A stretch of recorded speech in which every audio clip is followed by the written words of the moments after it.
want to take a look at what's going on Super Doppler 10 Live. We've got kind of a double-barreled system. We saw the rainfall lift northward last night, well out ahead of the center of the storm. It's a very, very hybrid storm. It's not a tropical storm. It could become yet, but I kind of doubt it. But we've ended up with this huge area of rain lifting northward. So with the majority of the heavier rainfall being across the peninsula and the eastern shore, we've had some pockets of heavy rain elsewhere as well.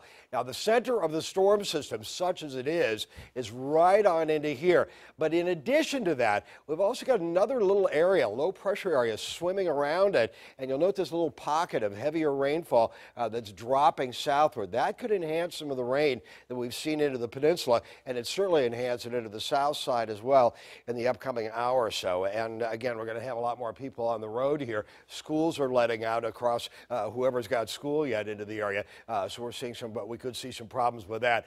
We are seeing pockets of moderate rain, but it's generally a light rainfall into the region. We widen the picture back out just to give you an idea of what's going on.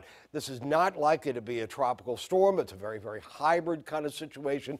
But with that, we have seen pockets of heavy rain over the peninsula onto parts of the south side toward Norfolk and northern end of Portsmouth into Suffolk, and certainly for the Outer Banks, seeing some very, very heavy rain. It continued all day yesterday and into the nighttime hours. Eastern Shore, you've also got some fairly heavy rain. This is a short-term version of our future track computer model showing you what's going on. And this has got a good handle on things. Sometimes it tends to overdo it, but I think it's got a good handle on what's going on. Heavier rainfall way on out to sea, but this spritzy wind-driven rainfall that we've seen during the afternoon hours. Once we hit about 2, 3 o'clock, the winds pick back up again. They're not huge, but I think they're going to get stronger a little bit later on. Toward the dinner hour, we could see some winds gusting to around 40, 45 miles an hour at the ocean front. There's where things are by 8 o'clock in the evening. More of a northerly wind by then, 11 o'clock in the evening, and then on through into the overnight hours. And by 3 o'clock in the morning, again, we're down to just scattered, very, very light, spritzy rainfall into the region. Now, where is this storm, whatever we might want to call it? It's got 40-mile-an-hour winds, potential tropical cyclone number 10. There it is as of 2 o'clock, but really I tend to think center of it is right about into here off of Cape Hatteras, and it's moving northeastward at about 20 miles an hour. It is expected to intensify. By 8 o'clock this evening, it's pulled east of the Virginia-North Carolina state line. That's a good sign in one respect, because I think things will start to dry out. The threat of heavy rain will be over and more of a northerly wind, but it's intensifying a bit. So I think we'll see some winds kick in during the early evening hours, toward the dinner hour and during the dinner hour and really through the evening hours. But overnight, it'll tend to drop off.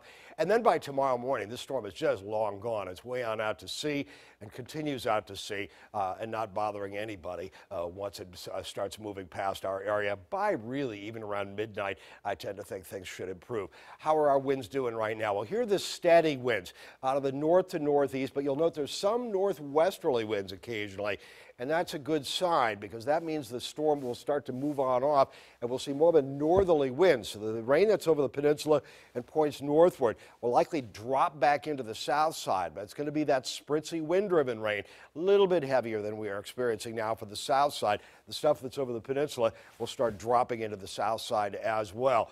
28-mile-an-hour winds in terms of gusts. Anything above 15 miles an hour shows up on this.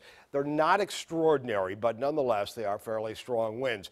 You can see on our tower cam, light rain, but we've got visibility over the south side anyway. But the peninsula, certainly, you've seen some rain. And right up into here, I showed you that area that's a little bit heavier rain. That is dropping southward.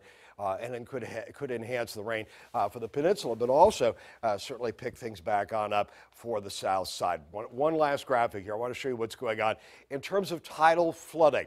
We saw the tidal flooding at Olney and Bush in downtown Norfolk. It's a very, very usual suspect kind of place. The tide comes up out of the storm sewer, the rain comes down, and there's no place to go. Well, certainly not at least until 3:50 this afternoon as the tide is coming up right now. Right now, it's about 4.5 feet, so it's just right at the minor tidal flooding threshold. So that's where it is about right now. By 4 o'clock, it's likely to be up to about 5.1 feet, which is still minor. You got to hit 5.5 for it to be moderate, and I don't think we're going to go there. But still, minor is bad enough. So that's what's going on right now. tomorrow, things should start improving. They'll get a little bit worse in terms of wind, a little bit more rainfall into the area, a little bit more widespread light rain. And then once we get toward the later evening hours, I think things should start to move on away, move on off, and we'll start to improve, and we'll end up with a decent day for tomorrow. And Deidre Tate is working with me, and she's working steadily right now, and we'll have a full forecast coming up at 4 o'clock.